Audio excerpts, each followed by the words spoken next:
You're listening to Graphic Novel Explorers Club podcast, an audio book club. Greetings, explorers. I'm one of your hosts, Johnny, joined by Dennis, and our special guest host, Jake. Are you sure about that? I don't know why it sounded like a question. What we're not saying is that Jake is actually anonymous, so he's chosen this name. You're joining us for our summer special, a short series of episodes to get you through the summer. Today, we are discussing Obscura by writer Luke Cartwright and illustrator Lukasz Wnuczek. I hope I'm saying your name correctly. Kind of a theme of the show. We butcher names. We hope you've already read today's title because all three of us have read the book. So beware, spoilers ahead. Explorers can share their opinions and thoughts with us by leaving a comment on our Facebook page or over on Twitter and Instagram at GN Explorers Club. We're also available on YouTube for those visual learners out there. So this story is by Luke Cartwright and art by Lukasz Wnuczek. It was published in 2019. We were contacted by the writer to review the book, which we were happy to do. Thank you, Luke, for sending this to us. I'm very unfamiliar with Australia and New Zealand. What about you guys? Well, I'll say this. What surprised me is that the story takes place in Van Diemen's Land, as it was known at the time, which is now, Tasmania? Tasmania. And I did not know that Van Diemen's Land was the name of Tasmania. And one of my favorite songs off the Rattle Bombs soundtrack album from U2, was Van Diemen's Land, which is sung by The Edge. And I had no idea that that was actually like a real place or anything like that. So when I read that, I was like, Van Diemen's Land? You mean like the U2 song? And it turned out that was the pre-whatever old school name. The book starts off with an acknowledgement saying, Obscura is set in a fictionalized Van Diemen's Land, the Australian island state known as Tasmania. The author wishes to acknowledge the Muwininia people, the traditional and original owners of Tasmania. We pay respect to those that have passed before us and acknowledge today's Tasmanian Aboriginal community who are the custodians of the land. I thought it was going to play into that somehow, like this was going to be some sort of critique on imperialism, and it wasn't. No, it absolutely didn't touch any of it. It could have taken place really anywhere. Yeah. In many cases, I too thought it was going to play into that, where maybe they would have kind of like old school Westerns, where they would have a Native American, maybe they would have a native from that area.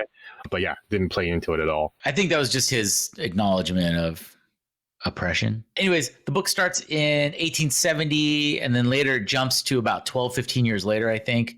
We're introduced to the character William Morier as a child. His father's a mortician in Van Diemen's Land. I think that was like the city was also Van Diemen's. And he's sort of an outcast with the children because of the nature of his father's job.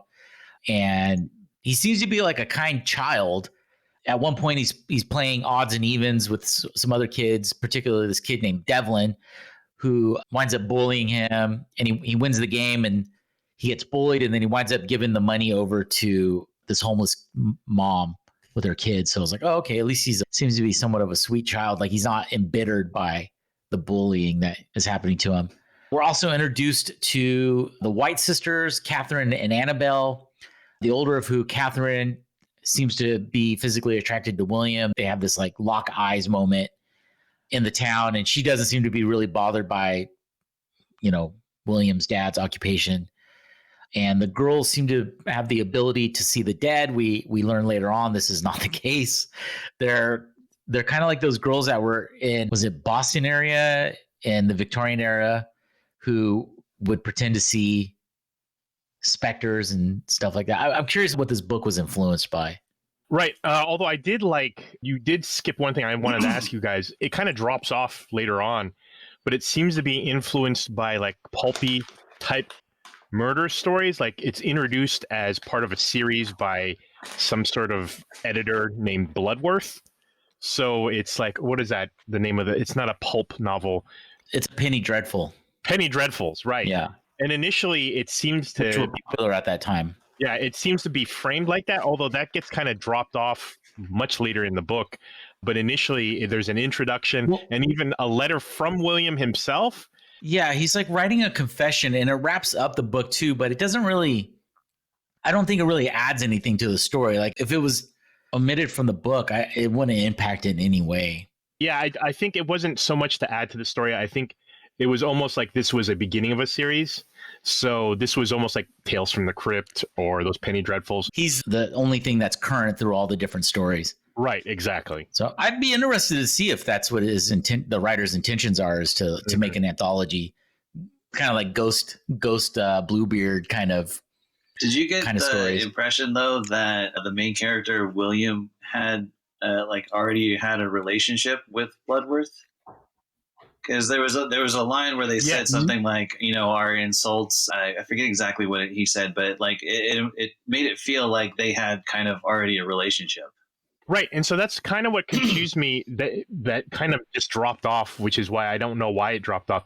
It almost seems like you were talking about, Jake, like as if it was almost like Bloodworth was writing scandalous articles about William somehow, and William had found out or had been reading them, and William was writing responses to these letters, as if there was like this back and forth going on that we weren't aware of. And then it's definitely an angle that I would have liked to see more of, because when it starts out, the quote or his first letter, which kind of kicks it off, he says, "You are nothing but a huckster. I am a swindler, and our mutual insults only point out each other in caricature." I was like, wow, that's a relationship that I kind of want to, like, what happened there? I think it would have been stronger if that guy was telling the story and was like, believe it or not kind of thing, like Jack Palance, like, you know, where he's like, you know, it's up to you to decide if this really happened or not.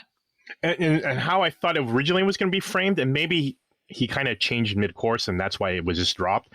At first, I thought each chapter or whatever was going to be framed from Bloodworth, and then that's his telling of it, and then William would actually write a letter like that one that initially we see, where it's like, no, you got it wrong. You know, you're trying to like sensationalize it. This isn't how it went, and try to correct him, at least in some kind of prose. And then we would get those letters peppered throughout. Like William would correct what we had just seen to kind of imply that what we're seeing is an unreliable narrator point of view, but we never ended up seeing it, which was kind of bizarre.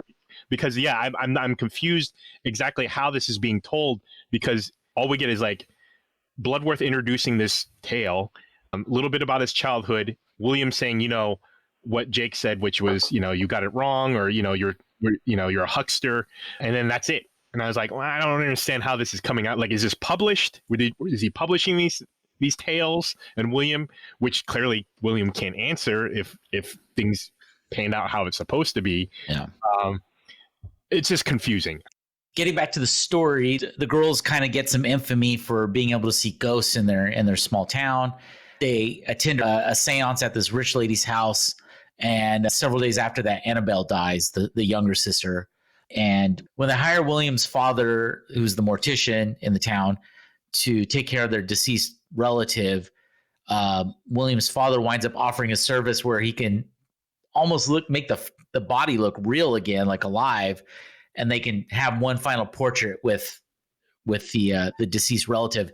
In addition to this, he's selling corpses to a local doctor for scientific research, which was done quite a bit at that time, but winds up backfiring when that Devlin kid's dad dies. His mom, Mrs. Devlin, and the son come to see the body, but the body's already encased in the casket. And the local law is apparently that once the body is sealed in the coffin, it can't be opened. But the child Devlin opens it anyways and winds up seeing that there's no body in the coffin, goes against the local law, and William's father winds up going to jail for 2 years. And I thought this was really strange, where, I mean, it's probably keeping with the times, where the law's taking his father away, and they're basically like, William's going to be better off just staying in the mortuary by himself. It's a healthy environment for a child. Yeah. Or just to like leave the kid alone. Like there's no caretaker. From that point, the story jumps ahead several years. Catherine has been making money for herself by posing for erotic paintings. And William's been a recluse all these years. And I wasn't really sure like how he got by. It's kind of... That's the worst part to me, was that when he emerges, everyone's shocked. One, they can recognize him somehow after all these years. And two, okay, but how have you been eating and taking care of yourself? And are you wearing your dead dad's old clothes? I mean, it seemed like as if he'd been locked in the house forever, but it seems impossible because you would have to live your life. I mean, fine, be a recluse, but people can't just suddenly be shocked that you're emerging from this ancient I think home. an opportunity was missed in this time skip here too, where it could have really been illustrated that how he had kind of fallen in love with the camera, or not fallen in love, but that had really kind of become a part of who he is, and the camera and how it plays out. Almost either kept him sane. And this is where I think with the story, the visuals really like taken a deep dive into the camera and done a lot of more dynamic pages with how the camera was able to tell the story, like how it played out later on. The camera was it was almost like a tertiary character, because it was so important to, like, not a spoiler alert, not just his means, but it also was his portal into insanity. And they could have really gone for a psychedelic progression into his madness. I feel like there's one scene later on that kind of touches onto it, like when he does like the ether, and that's kind of what I was expecting throughout the story, and instead it was only in this one scene. Yeah, and I agree that part where it kind of explains how the camera was his friend during that time period really could have been expanded. I mean, that was a lot of meaty material that you could have kind of gotten his point of view, and frankly, I could have probably have done away with some of the other pages to expand on that particular section, because it would explain a whole lot in terms of his relationship to the camera and his process and everything like that. I don't know if he had planned, once again, I don't know if he went back and just didn't bother re-editing himself and inserting new pages, but it almost seemed like, you know, he wanted to pepper some of the story out during that time period a little more, and stretch it out as the story progressed, where he would explain some things, like how he explained the ghost images and all that, and what his dad was doing. But I don't know. I felt like you waited too long, and it could have really have been in that section and made the story a lot more sense. The beginning kind of dragged a little bit. I thought that the intros could have been a lot more succinct in how they kind of set him up as like a very benevolent character, like when he, you know, donates his winnings to the needy. But even in doing that, I think that just that little intro to him being a good character doesn't kind of set him up for later on in the story. I would have liked to see like a way more, you know, epic descent. And frankly, you know, you bring up a good point in the sense that showing him being a good kid, I mean, there's a lot of kids who are either terrible or good when they're young. Doesn't mean who they are. And then imagine what being isolated in that house by yourself for however he survived without a parental figure, how that would F with a person. So that's who we want to see, whether he's a good person or not. I mean, the fact that he was a good kid or whatever is kind of irrelevant. Yeah, and honestly. He actually comes out. He kind of seems like in the first couple of pages, he seems kind of well adjusted. Which is surprising. Yeah. Especially for having been bullied and isolated. Like, he went from being bullied immediately into almost being a town pariah because of what his dad did, and then isolated. Like, it would have been interesting to see the town treating his house like a Boo Radley house. Right. You know? And then they cut the kid stuff, cut some of the middle stuff, and expand on that so that we get a little more understanding of how the town viewed him. Which Bloodworth could have been the one to explain, or show how he was a pariah of this town, and then came out, thought he was going to do some good, and then there was this downfall of this person. But getting back to the story, Catherine and Devlin, even though all these years gone by, they're this like attraction to each other never waned, and now that they're both adults, they fall in love, get married. And they get pregnant pretty quick, and Catherine has an ectopic pregnancy. That's explained by the doctor, who was the one that was asking William's dad to get these corpses for him. He's like, it's an ectopic pregnancy. It's going to cost X amount of dollars for me to do it. And then they, for some reason, insult the doctor, which is what propels the story, this downfall of William from this point. It's $300 to do this. William balks at that. They kind of insult the doctor. And then he's like, well, now it's $1,000 to or whatever currency they use in Tasmania. Chuck E. Cheese coins? I'm not sure. Sorry, Tasmanians. From this point, William starts experimenting with photography, and he finds his dad's old photography plates with exposures of deceased people. And then he realizes when he takes a photo with a new plate on that existing plate, like if he uses the two together, it'll overlap and it looks like there's a ghostly image of a person behind whoever's posing in the newer photo. So they start using this to scam people basically and say, I could capture a photo of your loved one. And the now adult Devlin is a constable in the town, and he's sort of onto what William is doing. I guess because his dad was a scammer or did this thing, he assumes the son is too, which acorn doesn't fall far from the tree. That's exactly what they're doing, is they're scamming bereaved people out of their money. Yeah, it's just hucksterism. But you could rationalize that it's giving some people closure. Like, oh, look, they're in a good place. Here's one last photo with us, and then move on. At least that's how I think William would at least try to rationalize it. Yeah, they weren't trying to get money out of. They were just doing it from the good of their heart.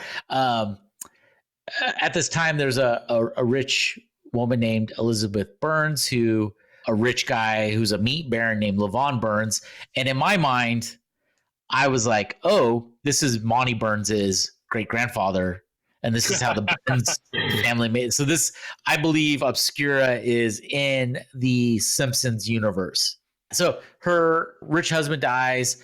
Constable Devlin asks her if she believes in spiritualism, and she's like, no. So then he warns her, like, hey, there's some charlatans that are taking advantage of people.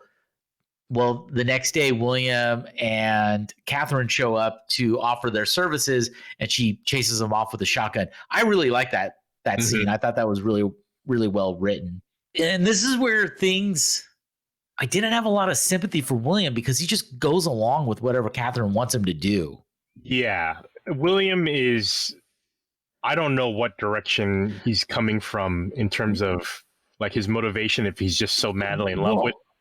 I was like, okay, maybe this is where if they had shown those years where he was isolated, longing for love in some way, now he's so desperate for love that he's easily manipulated. Right. I could be like, okay, cool. But he's just instantly on board for whatever scam. Like, I'm down. She wants to run. What's next? Yeah. Right. And that would have been nice for him to actually fight back and try to at least struggle with his morality, just to kind of get an idea of where he was coming from. But yeah, you're exactly right. He was just like, okay. Well, and even the ectopic pregnancy, I feel like that kind of set up a moral issue where you can see he's actually he's doing these things to pay for the surgery, because if she doesn't have the surgery, she's basically going to die. So you have this thing where he's doing bad to eventually try to do good. But I don't think that they really mention it throughout at all. He's just kind of like cool with it. It's right at the beginning where she's like, look, if we don't get this money, I'm going to die. Yeah, but I feel like they don't really like reference it after that at all. And it kind of left me with the same feeling that you did, that he was just going along with whatever she was putting forth just to do it.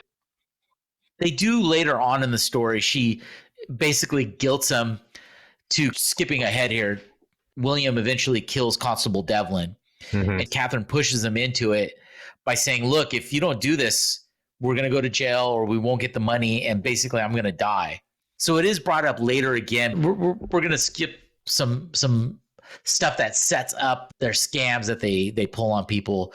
But eventually getting to the point where we were talking about, Constable Devlin is on to basically what they're doing, and Catherine baits William into saying, look, you got to kill Devlin, because if he doesn't, then I'm going to die. And he goes to Constable's office and winds up shooting him in both eyes while he's pretending to take a photo. I really did like this scene. I like the way it was illustrated. Yeah. I like the way it was written. I thought this was probably the strongest point in this whole book was the way this scene played out. I thought it was done really well. Yeah, I agree. And, you know, the constable isn't a dummy. He actually checks the camera out. Yeah. Well, and William gets on his good side by, this is like a magician's trick, is like, check it out. Look, there's nothing here. He's, you know, it basically sets him up to like, okay, I'll pose for the photo. Right. And not, I think that there's a line where he says something about like, fine for my amusement only, where he's looking at the camera and he even says, I can't say I know exactly what I'm looking for or looking at, but I'm going to look anyways. And another thing I would have liked to have seen is like maybe some intimacy that he doesn't share with Catherine that he shares with the camera. Like, yeah, maybe if that had been played out a little differently, where it's almost like an erotic ritual for him to like take his time setting it up. It's like teasing. The one thing I didn't like about the scene, and I agree with you, Johnny, I really liked how it was set up. And like you said, was almost like William is really utilizing all his tricks of the trade, so to speak, however he learned them. But when he actually finally kills the constable, I almost felt it was too Hollywoody. Like suddenly his eyes are shot out, black hole.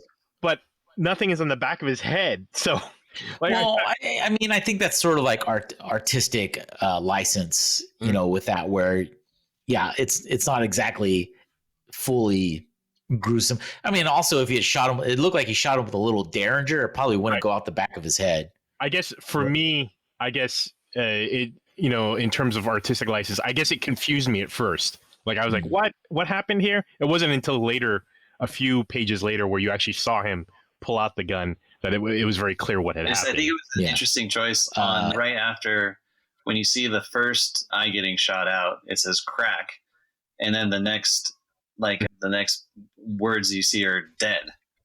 And I was like, whoa, I mean, it was pretty, I guess, blunt. It's just crack, dead. So as William runs for the murder scene, some people start coming out of the building where Constable died. I was like, this must have been the other police officers. And a homeless man sees William run away. And I thought that was going to play into it later. Like this witness would come forward with some details. Right. Or I thought that William would notice, because William didn't seem to notice. It's more for the reader that the homeless man sees William run away. And I thought maybe that was going to play into like William's trying to blackmail him or something like that. Or have to commit another murder. Right. To cover up the first murder. So the next day, Devlin's widow shows up to their house, and it's like and says, I would like a portrait of Devlin, which William is immediately like, well, that's going to be difficult because I shot out both of his eyes. and Catherine just is like, uses her sexuality basically and again baits him into doing this by mentioning their unborn child. Is like, well, you need to fix this. You got to figure out a way to fix this. So this is when he starts drinking, and unbeknownst to him, Catherine has poured some sort of hallucinogen into his water or his booze, whatever's in his flask, to go dig up Devlin's body and stage it for a photograph. Along the way, in this altered state, he steals a horse and winds up killing this man and this horse. Although I don't think he actually killed that man. No, it's like his guilt. Well, actually, I thought Catherine had set this stuff up. I thought she did. She poured the hallucinogen into it. I thought she set the body up. Oh, I see. Well, she later tells him that that's Devlin's ghost, and now that you're a murderer, you can see the spirit plane, which wasn't very strong to me because, as we later find out, Catherine murdered her sister, and then she claims to be able to see on the spirit plane, but it's never. She's kind of an unreliable person because you don't know if she actually sees that or just says she does. Yeah, I'm not exactly sure, to be perfectly honest, what her deal is. Like, I'm not sure if she's just crazy, if she's manipulative but not crazy and just doesn't actually believe she sees them. Something that I thought was given away kind of early was when they were, and we already spoilers, but when she confesses to William that her and her sister were just that, like their clairvoyant act was just that. It was just that. It was an act. So, to me, as the story went along, she was already basically set up as a huckster or, some sort of charlatan. And so with her, I didn't expect for her to actually like see the spirits or be a reliable person at all. And so in the end, when it turns out she's kind of directly responsible for her sister's death, that didn't surprise me at all. I almost kind of expected that at that point. Did you guys think, when she tells William, now that you've killed these guys, you can see ghosts, do you think she's telling the truth where like she believes he can see ghosts? It would have been interesting had that scene not come up earlier where all of her act was a lie. Then it would have left me with that question, like, well, is she, can she really see spirits but she had already admitted it. Right. So I was like, yeah, she's just fucking with him. That's true. I guess it reminds me of that. What was that movie starring Bill Paxton where he thinks he Aliens? No, he thinks he can see demons, and he takes his two sons along with him, and he ends up. Yeah, he's a serial killer. Yes, Frailty. I love that one, and it's you're not entirely clear exactly if until the end. Yeah, and I agree that if they had left out in terms of this story the hucksterism, because she later says, this book is full of lies, and this is the one truth, like. It would have been a lot more revealing where suddenly you find out that she didn't really think that she could see ghosts and that this book was full of lies, but then this homeless man actually could, or she believed he could, and now she's buying into this. Yeah, and Dennis is talking about a book that the two girls, Catherine and her sister Annabelle, when they're younger, whenever they go to one of their seances, they bring this book with them that's got like symbols, hieroglyphs, runes, something like that on the cover. And when they're kids, Catherine sees this homeless man who talks to the spirits, and it's apparently because he murdered someone, but who knows? She could be making that whole shit up about that. But so anyways, we get a flashback to Annabelle and her sister Catherine dying, which it seems like an accident. And then she could have helped her sister, and she chooses to like fuck with her and then accidentally dies, or did she do that on purpose? It's unclear, and I'm okay with that. Like, it doesn't need to be spelled out. I like that kind of duality could be present in her. But back in the present, when Mrs. Devlin comes to get her photograph with her husband, William has dug the body up. He sneaks away in the middle of the night, thinks it may have been a trap. It's unclear if it is or not.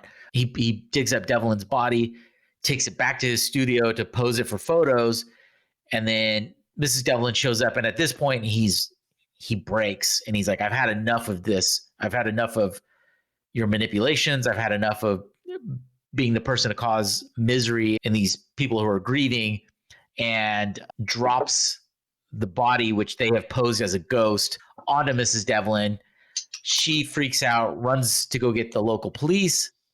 And then Catherine is confronted by William. He's got a shotgun on her, and he's basically questioning everything that she's ever told him. Like, did your sister die by accident? Were you ever really pregnant? Did you just do this to manipulate me? And as he's got the shotgun at her, the police burst in, and she yells murderer, and they wind up shooting him. She takes a picture at that moment. It wasn't necessary, but at the same time, I thought it was kind of like a cool, like, dramatic effect, I guess. I kind of liked it. It's almost as she was like, okay, let's see if we can actually capture a ghost on camera. Now that I'm a murderer, let me see if I can actually catch a spirit on camera. I was like, well, if that's her thought process, then she's not really a murderer. I mean, just because you frame someone, the police technically shot him. But she set that in motion. So right. I mean, that's a kind of a complicated. That's like saying, "Hey, you should kill yourself," and then someone kills themselves. You're still not. Well, no, that's not true. People have been convicted of that. Right. In terms of the law, I'm talking spiritual law. Like that's spiritual law. In terms of ghost rules, I don't know if that passes for ghost rules.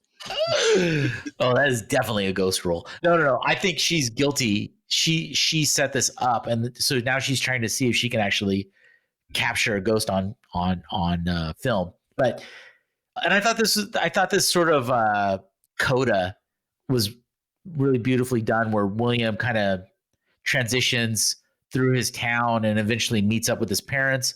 Because at the beginning of the book, we discover that William's mother died giving birth to him, and her husband buried her body in the backyard.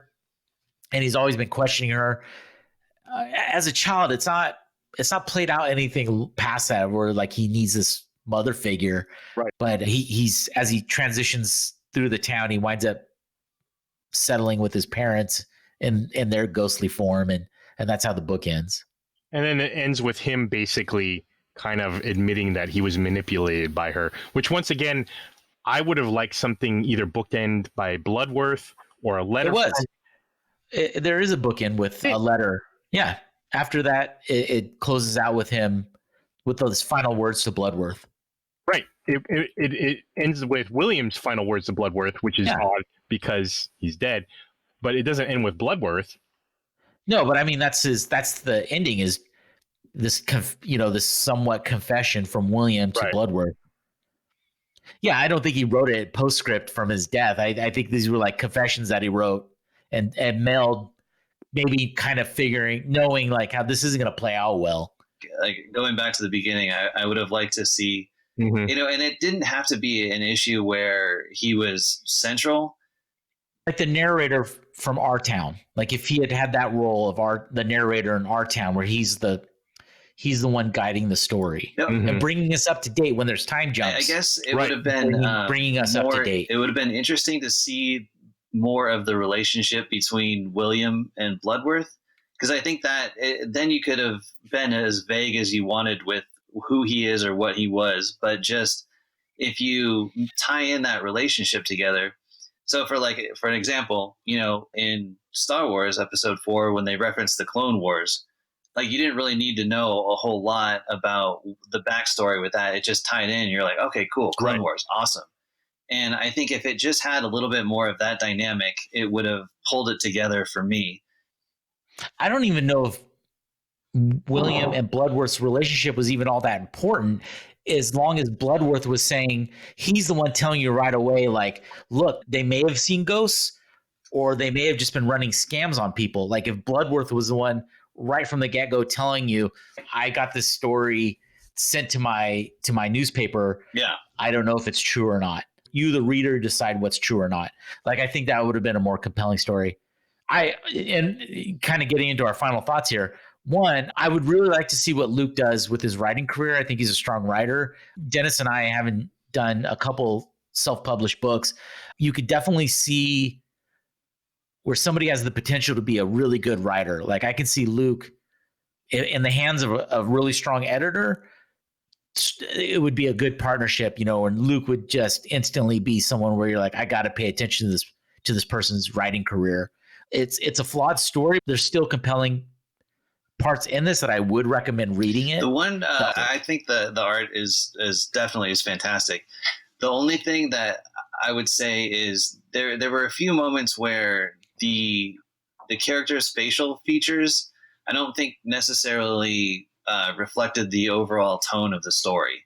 I would agree on that. I wish I had a page number to reference, but there wasn't a lot of emotion that was conveyed in certain scenes, and there were other scenes that the expression looked like it belonged on like a teen drama of some sort, and it just didn't kind of match up. But those weren't pervasive throughout the book, but it kind of caught me off guard. I was like, whoa, that seems kind of out of place. But I think the art is fantastic.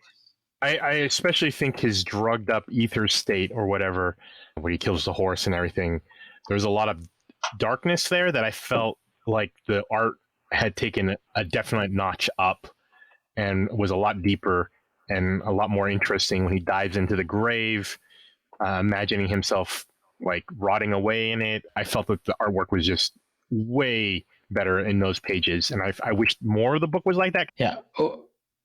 Overall, though, I would definitely recommend the book to a reader. I think it's worth reading. There are flaws in it, but I think there's plenty of strengths to counterbalance those flaws. What about you guys? And then I would agree, like Johnny said, we've read some self-published stuff, and there's nothing wrong with self-publishing. Although I think sometimes self-publishers don't get good editors or an editor at all, and maybe just a friend who says, yeah, this is great. Where this wins out compared to some of the stuff we've read, it doesn't try to go too crazy on world building. Now, like we said earlier, I wish there was a little more in terms of his early youth past his dad being arrested in terms of world building and finding out his life there. But it doesn't get too verbose and it doesn't get too wordy. And I feel like it sets the mood for the environment fairly well. I guess being a foreigner to well, I mean, it could have been set anywhere. I would have liked to understand the passage of time in the sense of like what's happening in the world, like, you know, what happened to the town, like we talked about, like is the town treating it like a Boo Radley, and maybe a random shot of like kids running past it and such. But beyond that, I felt it was actually pretty strong. I definitely liked it. I would strongly recommend it. It definitely hits its mark for the audience that I think that it's shooting for. Me personally, this probably wouldn't be a book that I would go to. I gravitate more towards, you know, the action comics, you know, with the spandex heroes and all that stuff.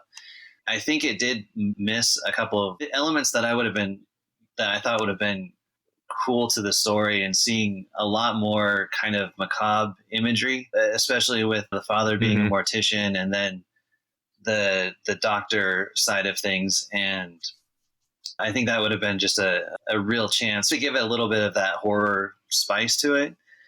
I think that it would have benefited from one more pass. I know we've kind of talked about self-editing throughout this podcast, and I think that it kind of loses its way, the story, in a little bit. It kind of meanders through things that I would have liked the story to have gone that way. Like if they had taken more of a focus on kind of the hucksters and like the, you know, false clairvoyance, and kind of dip into that society a little bit. They kind of touch on those things where she's writing her confessional letter and, you know, she says, this is suicide. You know, I'm basically going to out this whole community.